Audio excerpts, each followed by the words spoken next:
भगवान शिव के पावन महीना सावन के शुरुआत 11 जुलाई 2025 से होके जा रहल बा जे 9 अगस्त तक चली।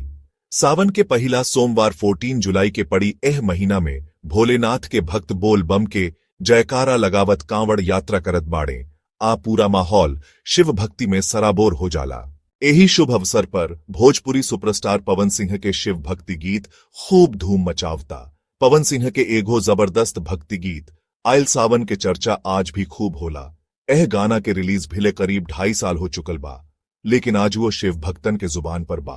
गाना आयल सावन एल्बम ओम नमः शिवाय से बा, जेकरा में पवन सिंह के संग आवाज दिहले बाड़ी अलका झा। गाना के बोल लिखले बाड़े रोशन सिंह, विश्वास आ संगीत दिहले बाड़े प्रियांशु सिंह। ई गाना ना सिर्फ यूट्यूब पर 58 लाख से ज्यादा व्यूज पा चुकल बा, बलुक सावन में निकलला वाला कांवड़ यात्रा में भी ई गीत हर साल गूंजेला। बिहार, उत्तर प्रदेश आ आसपास के राज्यन में कांवड़ियों के शिविर में ई गाना खूब बजावल जाला।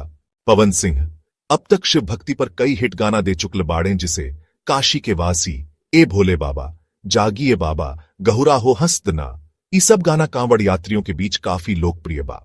सावन 2025 में एक बार फेरू पवन सिंह के भक्ति गीतन के जलवा देखे के मिली।